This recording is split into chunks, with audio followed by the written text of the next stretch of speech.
Be strong.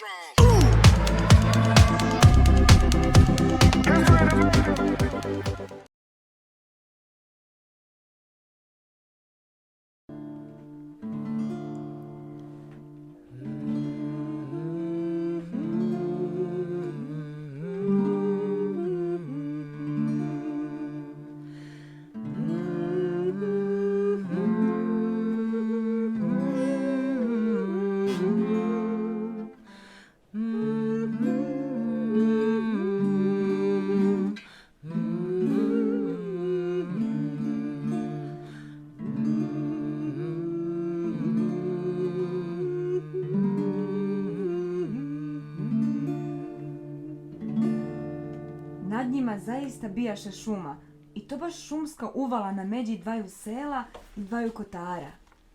U tu uvalu nitko ne dolažaše, van čobani i čobanice iz obaju sela i obaju kotara. Bila je pak ljuta svađa među ona dva sela. Svađa radi gumna i radi pašnjaka, radi mlinova i radi drvosjeka, a ponajpače radi palice starješinske, što je odavno jedno selo svojatalo, a drugo ne htjelo da izdade. I tako bila ona dva sela dušmanska jedno drugome. Ali čobani i čobanice iz obaju sela bijahu luda djeca i nisu marili ni razumjeli pravde starijih, nego bi se oni svakoga dana sastajali na međi obaju sela i obaju kotara. Dok bi se ovce njihove miješale i pasle zajedno, igrali bi se čobani zajedno, a od velike igre više puta i zakasnili predvečer kući s ovcama. Radi toga bilo u oba sela graje i vike na djecu. Ali bijahu u jednom selu Šukun baba i Šukun djed, koji pamćahu sve što je ikada bilo u oba sela. Oni su govorili: Pustite ljudi djecu, boljim će plodom uroditi dječja igra po planini, nego li vaše žito po poljima. Da. A čobani, kao i prije, dolažahu na ono mjesto s ovcama, jer baš odviše i ne pitahu stariji što rade djeca. Tako isto i toga dana, kada Regoć stade probijati zemlju na onom mjestu. Upravo se čobani i čobanice sastali pod najvećim hrastom i spremali se da krenu kući. Koji pritezao opančiće, koji privezivao bičo bičalo, a čobanice sakupljale ovce. Kada li začuju oni kako nešto upravo pod njihovim nogama strahovito lupa o zemlju. Udari jedanput, dvaput, a kad po treći put udari, pukne zemlja i izađe upravo među čobane strahovito velika glava kao badanj, a na njoj brada kao stog kukuruzovine, a po bradi silno inje još od legena grada. Zavrisnuše djeca od straha i popadaše na zemlju kao mrtvi. Još i ne bi toliko od glave što bijaše kao badanj, nego više od brade što se vidjela kao stog kukuruzovine. Popadaše sva djeca, samo ne htjede mali Liljo, koji bijaše najljepše i najmudrije dijete obaju sela i obaju kotara. Ostade Liljo na nogama i dođe da vidi izbližega. Koje je ovo čudo? Ne bojte se, braćo, govoraše Liljo čobanima. Nije mogao Bog ovoliku grdosiju na zlo stvoriti, jer da je zla, već bi odavna pol svijeta pomorila. Priđe Liljo k Regoću, a Regoć baš skinuo košić sa kosjenkom sa uha i metnuo ga na ledinu. Dođite, braćo, kliknu Liljo. Evo i s njim djevojka, malena, a krasna kao zvijezda. Čobani i čobanice poustajaše, pa stadoše viriti sve jedan iza drugoga stojeći na kosjenku. A onda oni koji se bijahu najgore uplašili, najprije priđoše k njoj, jer bijahu u svemu najhitriji. Odmah zavolješe čobani i čobanice prekrasnu kosjenku. Izvadiše je iz košića, povedoše na najljepšu ledinu i stadoše se diviti njezinim prekrasnim haljinama, koje bijahu sjajne i mekane kao jutarnje svjetlo. A najviše od svega divljahu se njezinoj vilinskoj kopreni, kojom samo malo mahne, pa se odmah digne nad ledinu i poleti. Zaigraše kolo čobanice, čobani i kosjenka i zavedoše igre svakojake. A kosjenki sve poigravaju od radosti male nožice i smiju joj se oči justašca što se našla u društvu kojemu se mili ono što se i njoj mili. Zatim izvadi Kosjenka svoju vrećicu bisera i stade darivati i radovati drugove i družice svoje.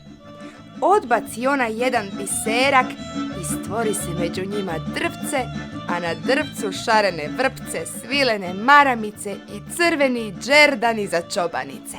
Odbaci drugi biserak i došetaše sa svih strana iz šume gizdavi pauni.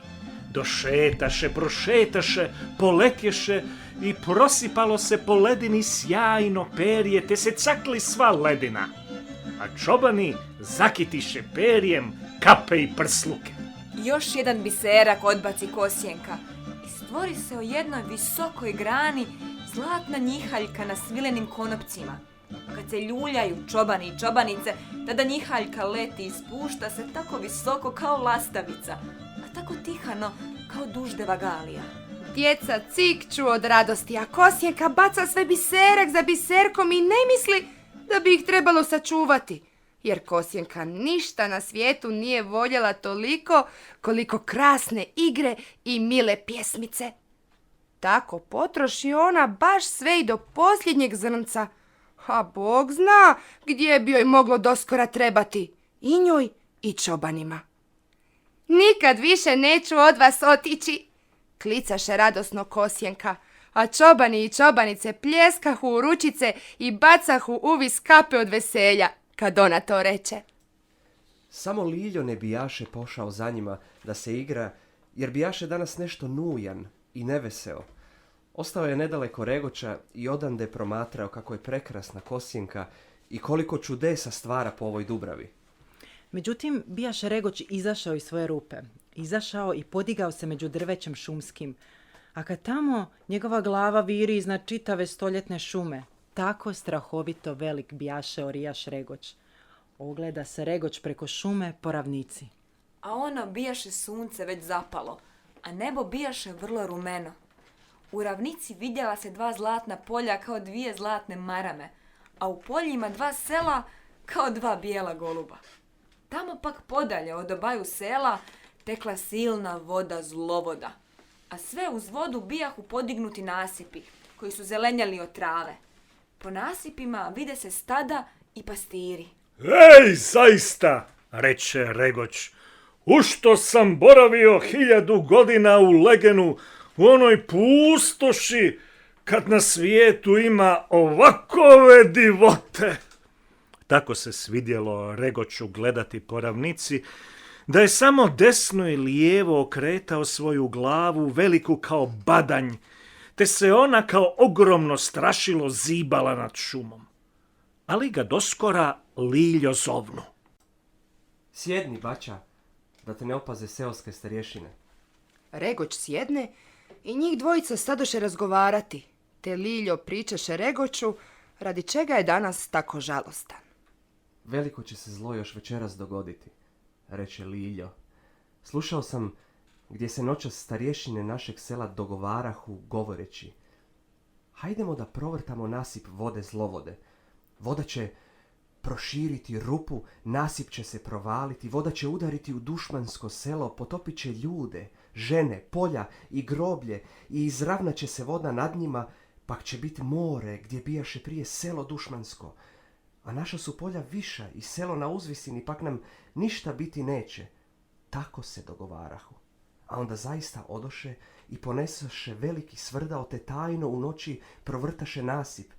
A ja, bača moj, dovrši Liljo, znam da naša polja i selo naše nisu tako visoki i znam da će se voda i nad nama sklopiti i bit će još noćas more gdje bijahu naša 2 sela. Radi toga sam ti tužan toliko. Još oni tako u govoru, kadal se podigne strahovita vika i halabuka u ravnici. Eto, gotova je nesreća, kliknu Liljo.